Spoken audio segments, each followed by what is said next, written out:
प्यारे बुज़ुर्गों, माताओं, भाई और बहनों, हम सब जब भी कुछ अपने लिए अच्छा पाने की कोशिश करते हैं तो हमारा ध्यान महापुरुषों के वचनों की ओर बढ़ता है। महापुरुष जब भी धरती पर आए हैं वो बार हमें यही समझाते चले आए हैं, सच्चाई को जानना, अपने आप को जानना।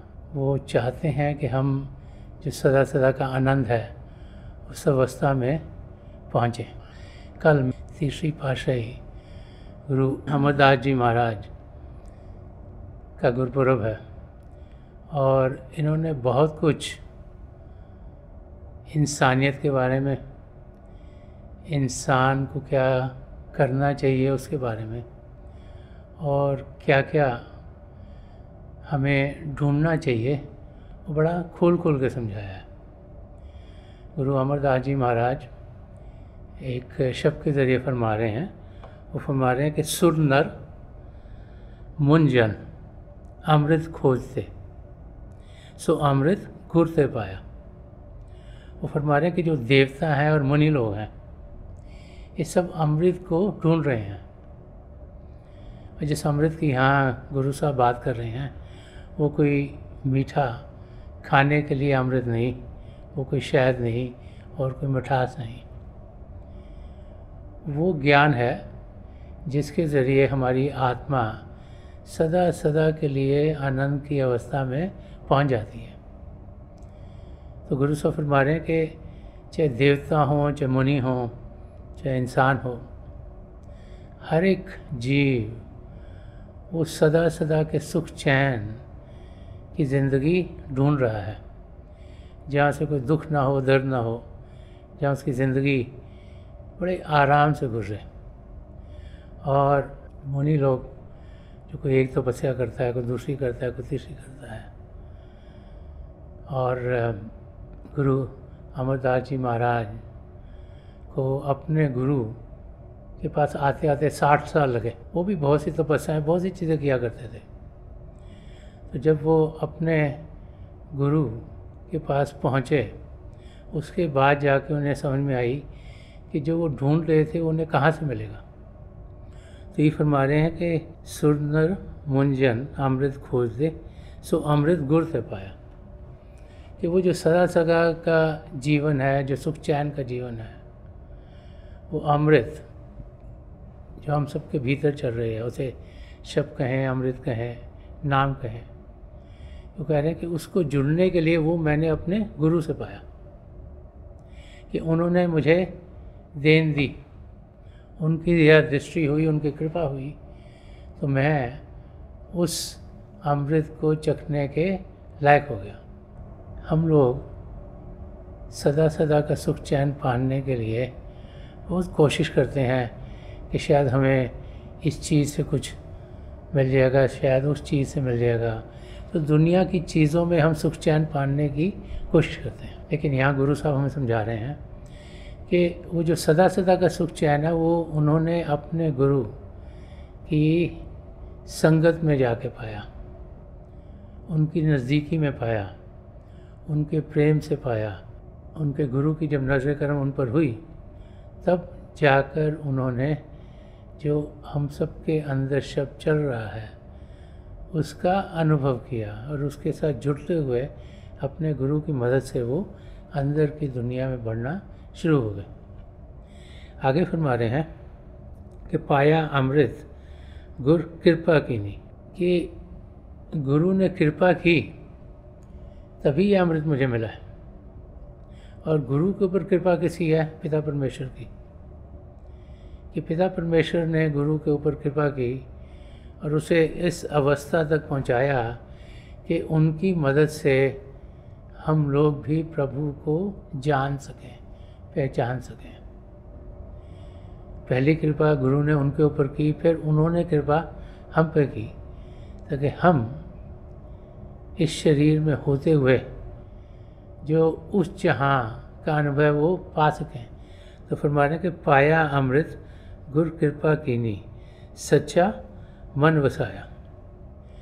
तो फरमा रहे हैं कि हमारे गुरु के अंदर प्रभु बस रहे हैं, और उन्होंने ही इतनी कृपा की कि हमें भी अपने अंदर प्रभु का अनुभव करा दिया कि सच्चा मन बसाया। कि जो हमारा मन है, जो हर समय दुनिया की चीज़ों में लगा रहता है, कभी हमें इस ओर लेके जाता है, कभी उस ओर लेके जाता है, तो गुरु ने कृपा की कि हमारा मन स्थिर हुआ, उसमें प्रभु बस गए।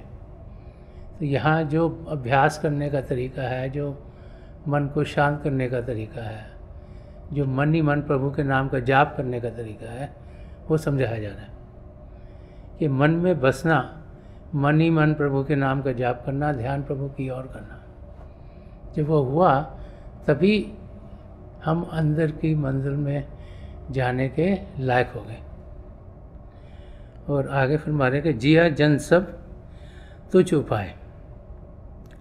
फरमा रहे कि हे प्रभु, आपने सारे के सारे प्राणी बनाए हैं, जितने भी जीव हैं इस धरती पर, इंसान के रूप में, जानवर के रूप में और किसी रूप में, वो सब आपने बनाए हैं, आपकी रज़ा से सब यहाँ पर हैं। कि जिया जिन सब तुझ उपाय, एक वेक पर्सन आया। कहते कि कोई कोई जीव हैं जिनमें एक सच्चे गुरु को देखने की अंदर से भावना आपने जागृत की है। अगर हम देखें कि आज धरती पर 7 बिलियन से ज़्यादा लोग जीवित हैं, उनमें से थोड़े से हैं जो प्रभु को जानना चाहते हैं। तो यहाँ यही समझा रहे हैं कि हे प्रभु, इतने जीव हैं जो आपने बनाए हैं, जिन पर आपकी कृपा होती है, वो ही आपको जान पाते हैं। जिन पे आप दया मेर करते हो, जिन पे आपकी दया दृष्टि होती है, वही खुशकिस्मत हैं। नहीं तो बहुत सी चीज़ें इस दुनिया की हैं जो हमें अपनी ओर खींच लेती हैं, और हम फिर काम, क्रोध, लोभ, मोह, अहंकार में गिर जाते हैं।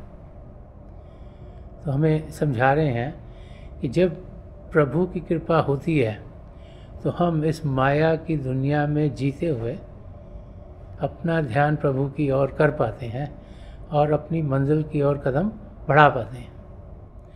आगे फरमा रहे हैं कि लाभ, लोभ, अहंकार छूका। कि जो इंसान जो लोभ से घिरा हुआ है, जो अहंकार से भरा हुआ है, जिसमें हमें बहुत बढ़ गई, जो मैं समझना शुरू कर देता है कि मेरे बगैर कुछ होता नहीं, सब कुछ जो हो रहा है मेरे कारण हो रहा है। तो फरमा रहे हैं कि लोभ, लाभ, अहंकार छूका, ये सब हट गए। कैसे हट के आगे बढ़े? सद्गुरु भला भाया। वो कह रहे हैं कि जब सद्गुरु की शरण में पहुँचे तो उन्होंने अच्छी अच्छी नसीहत दी।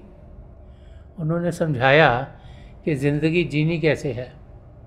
उन्होंने बताया कि हमें सच्चाई से जीना है, नम्रता से जीना है, प्रेम से जीना है, औरों का मददगार होकर जीना है। तो उन्होंने हमारा ध्यान दुनिया से हटा के प्रभु की ओर कर दिया। तो यहाँ समझा रहे हैं कि जो अहंकार था, जो हमें औरों से दूर रखता है, वो अहंकार जो हमें पिता परमेश्वर से भी दूर रखता है, वो हट गया और हम फिर प्रभु से एक में होने के लायक हो गए। और आखिर में फरमा रहे हैं कि कहे नानक जिसनो आप टूटा।